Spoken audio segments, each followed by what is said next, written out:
friends, Wayne Brown over here at the Ram Man Inc. We're doing a friend of mine's 4500 right here, down here in Kennedale, and this is a pretty new truck. He told me it's got like 9,000 miles on it, and he's doing a lock and hub conversion.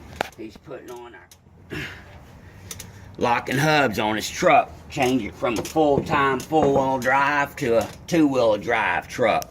And of course, you know the benefits of that. So here we are. We got everything off and got the big old nut off. It's a 41 millimeter. That may help you out. The other thing is too, these 45 and 5500s 2008 till present have got these E18 heads on them, and we shipped that socket, but they're really hard to find. You won't find an E18 in most places. So got that all off. It's all unbolted. Take out that ABS wire and be gentle with it. Set him aside. And we're really lucky with this truck. It's one of the easiest it's ever come off. There you go. Pull that full-time spline hub off. Pull your wear washer off. That deal right there, you won't be using it anymore.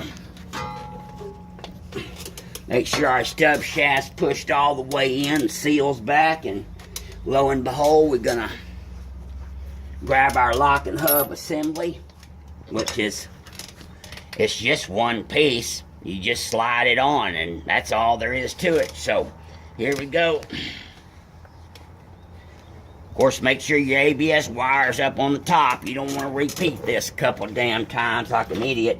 So there we go. Slides right on. Get her started right there.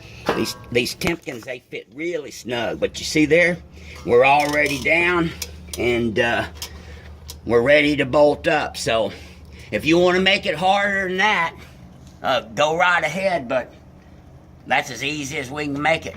If you all you gotta do is slide one off, slide one on, and shoot, it's rock and roll. All the rest is up to you.